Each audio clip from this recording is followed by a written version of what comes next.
Hello everybody, Mark here with the Nexus of Tech, and today I bring you an episode about the Motorola Moto X. Now, this is going to be an unboxing and, well, actually a late unboxing to say the least. I actually got this phone in December and I tried to do an unboxing then, but I lost all of my footage thanks to a very old hard drive going out. So I'm going to have to redo it now after a couple of months of use. However, it's still pretty good. It's almost brand new. So let's go ahead and take a look at it now. So this is the box, how it comes. Now this is the Motorola Moto X. This is the one you get from Moto Maker. I believe the box is the same, actually, if you get the Moto Maker or the retail. So I don't think that really makes too big of a difference. And that's pretty much it. This is how it comes. There's also a plastic wrapping that came around it and a little sheet that said about activating your phone. This I actually bought for T-Mobile, so it actually comes with a T-Mobile SIM card, nano SIM, already built in. So it makes things a lot easier than going to the store and getting a new SIM card.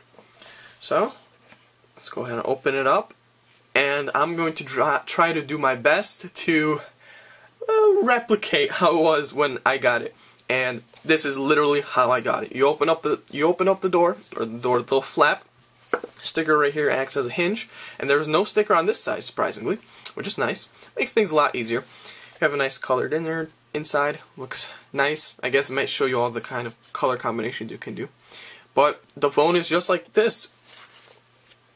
It comes out just like this. A little bit of recycled cardboard, feels like, on a tray, and your phone just sits there.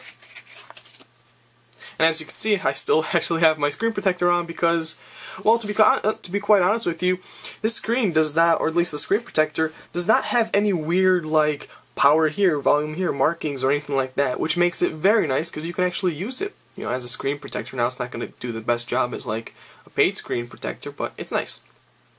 Now, this one right here, I got, has the woven black design, silver accents, as well as the black front. So we'll go ahead and put this off to the side for now. So like I said, that's the tray that came in, and then when you look farther into the box, you get pamphlets, of course. Let's see here, Moto X. Let's get started. So this is basically your quick start guide. It shows you how to turn on the phone, what buttons do, what's the power button, what's the volume button, the headphone jack, putting in the SIM card, setting your Gmail account, all that kind of stuff. So that's pretty cool. And then the second piece of paper, of course, this is going to be your warranty info. So this is going to say everything that you can do that's covered and that you can't do that's covered. And dropping your phone in water, unfortunately, is not covered. However, it does, the Moto X does have a water repellent coating. So if you get like a couple of drops of water on your phone or anything like that, or if like you drop it in some snow, it's perfectly fine. So that's always nice. But don't expect swimming with it or taking underwater pictures. Inside here we have the USB cable, USB to micro USB. It's full focus. No, it's too little. Nice cable. And actually my cable, this is the original cable that came in with the box. This cable actually didn't work. For some weird reason, the USB cable was busted. I would plug it into my phone, I plug it into the AC adapter, plug that into my phone, try charging it, and it wouldn't charge. It would charge up maybe 1% or 2%, and then it would maintain the battery level for a little bit, and then it would just start dropping. It wouldn't charge it at all. So thanks to Motorola, though, I called up Motorola really quickly, and they actually sent out a replacement dual rapid charger. No problem. So that was actually really nice of them to do. No questions asked. They said, alright, because I bought it within a couple of days. So, and then we also have the AC adapter. What I think is really nice that Motorola did and included is this right here. It is an AC adapter, but it's for dual USBs. That makes things so much easier because you don't have to, if you want to charge like 2 devices, let's say you have a phone and a Pebble smartwatch, or like a tablet or anything like that. Instead of getting 2 separate AC adapters and plugging them into 2 sockets, you can just plug in this, 2 USBs, come out, boom. If you have one USB cable connected to this, it will charge one port at 2.1 amps, which is pretty good. 2 amp charger usually comes for a phablet or like an LG G2, which has a big battery capacity, so you can charge it very rapidly. But it's very nice. It's very nice that they added this. That's very thoughtful to the future. And then, last but not least, you have, of course, your SIM removal key. You got a little instructions and a little. Kind of bland. I wish Motorola did a little more with this than, you know, just a plastic and a pin. I know HTC's looks a little bit better, if I remember correctly. It has like a HTC like metal logo and everything. So, and that's it. And that doesn't come out. That's it. That's all that's in the box. As I said before, I've been using this Moto X for a couple of months now, since December, and like I said, as I said before, I lost all of that footage that I had prior. So, as an overview, I'm going to tell you guys all about this phone. So, as you all know, the Moto X was really hyped up by everyone, really. Journalists and writers and everyone. They're thinking, oh, the next smartphone from Motorola, now that it's bought out by Google, it's going to have a 1080p display, it's going to have a Snapdragon 800 processor, and a 15 megapixel camera from Nikon, blah blah blah blah blah. All just hype. This phone did not live up to its hype, or at least that's what many people said, because of its price tag and its specifications. As a little rundown, I'll take you on a little tour of the outside. So, on the back, of course, you have your 10 megapixel clear pixel camera. You also have your LED flash, your speakerphone right here, Motorola with a little dimple, my custom signature, the Nexus of Tech, because you know how much I love you guys. And then you have one of the noise cancelling microphones down here. On the right side, you have your power button as well as your volume rocker. On the bottom, your micro USB. And then on the left, you have your nano SIM card. Now, what I think is really cool is, because I did buy this unlocked. This phone is an unlocked phone. It's the model XT1053. It automatically comes with a T-Mobile nano SIM card, and it's unlocked for any carrier. I mean, you won't be able to take this to Verizon or Sprint because those are CDMA. But you want to take this around the world, you can do it, no problem. You want to take this to AT&T, it'll work, no problem. On the top, you have your headphone jack, and on the front, you have your earpiece as well as your 2 megapixel front-facing camera. Now let's get to some specifications of the device. On the inside, we do have a custom X8 computing system from Motorola, which consists of the following. You have a Qualcomm Snapdragon S4 Pro dual-core chip clocked at 1.7 GHz, a quad-core Adreno 320 GPU, a natural language processing core, and a contextual awareness processing core, for a total of, well, 8 cores. That's why it's called the X8 computing system. And with that, you also have the 2 GB of RAM, which is pretty standard for most smartphones nowadays. On the front, we do have a 4.7-inch 720p Super AMOLED display. Now, the Super AMOLED display is really what's referred to as the sweet spot in displays. You have very nice darks, you have very nice blacks compared to like an LCD display. LCD is a very nice display, it's a very bright display, it's a nice display. However, its blacks are not true blacks, they're not deep blacks, they're more just like grays. Also, because of the AMOLED display, it allows the Moto X to use the active display to only light up certain parts of the display for the time and notifications, which does help on the battery life. For the cameras, we do have, as I mentioned before, the 10 megapixel clear pixel camera, which uses extra white pixels, basically to, I don't know if they're white, yeah, I believe they're white, yes, pixels to take in 75% more light to help taking pictures in low light scenarios. However, in practice, it's not really too effective. On the front, there is a 2 megapixel front-facing camera, which records in 1080p, so you can do your Google Hangouts no problem. For the battery, it does have a 2200 mAh battery, which is basically the sweet spot for batteries as well. Comparing it to the LG G2, which has 3000 mAh batteries, on the high side of things, compared to the iPhone 5S, which has 1560 mAh. this is basically the sweet spot of batteries. It doesn't have a lot of juice, it doesn't have a little juice, but it will get you through 24 hours of use.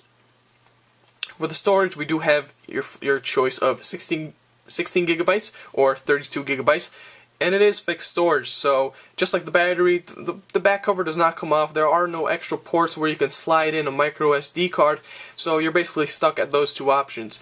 In my opinion, I would highly recommend you just go for 32 gigabytes, just because after you have Android installed and everything, really you have about 28 gigabytes of use of actual usable storage. And if you go for the 16 gigabyte option, you're going to have about 12 gigabytes. So plus you can't expand it at all. So you're better off getting the bigger capacity. On the inside, you do have Bluetooth 4.0, low energy, which works for all your fitness bands and really anything that uses 4.0, as well as you have Wi-Fi A, G, B, N, which is all the basic Wi-Fi standards nowadays. As well, it also has a Wi-Fi AC. Now, Wi-Fi AC is super wicked fast Wi-Fi, a lot faster than N, and really, it's good to see AC on this phone because it shows that Motorola, well, they want to future-proof this thing, you know? They want to show that, hey, once people start getting, well, retail AC, cheap retail AC, or not cheap, but affordable AC routers, you can use this phone no problem. It also is dual band, so you can use the 2.4 gigahertz frequencies as well as the 5 gigahertz, which I would highly recommend you use 5 gigahertz, mainly because I mean, the range is smaller than 2.4, yes, but the speed is a lot faster and there's a lot less interference. That's key. Less interference means faster speeds and just a more pleasant experience. As for the features of this phone, as we all know, the Moto X is known for its touchless control, active display, Motorola Assist, and the Motorola Connect feature, which are all excellent features. Active display, thanks to the AMOLED screen, as I mentioned before, basically allows the Moto X to turn on certain parts of the screen to display your time or display like a notification. And it's also really good because it also uses the built-in light sensor. So let's say you have your phone on your desk like this. Let's say you want to check the time, you want to check the notifications, no problem. You just go ahead, pick up your phone, boom, it'll light up, the light sensor will notice, oh, someone can actually look at my screen. Boom, lights up the time, social notifications if you have anything like that. Really cool. Touchless control, as we all know, okay Google now, boom, turns on, you can use it as a voice assistant, and it's very powerful, learns your voice, and it'll learn only your voice, so no one else can trigger it. Motorola Assist is also a very nice feature. It basically it uses the contextual awareness core and allows the phone to know what you're doing. So let's say you're in your house and then you have to go to school or have to go to work. You hop in your car, you start driving, let's say you get a text message. Well, instead of you actually having to pick up your phone and read the text message, which if you're sitting at a red light, okay, fine. But if you're driving, oh, you better not be doing that while texting. Ooh, it pisses me off and it pisses everyone off. What they will actually do is the Moto X will sense that you are driving due to your GPS signal changing, and it will read the text out loud for you. Really cool feature, really cool, and I can see a lot of cool apps and implementation with this. And the best thing about it is that it doesn't drain your battery at all. Same thing goes with the touchless control. Thanks to those two dedicated cores for the natural language processing and the contextual awareness, which handle the touchless control and the Motorola Assist, there is no effect on your battery at all compared to like if you were using a phone that did not have these cores that would have to rely on the CPU.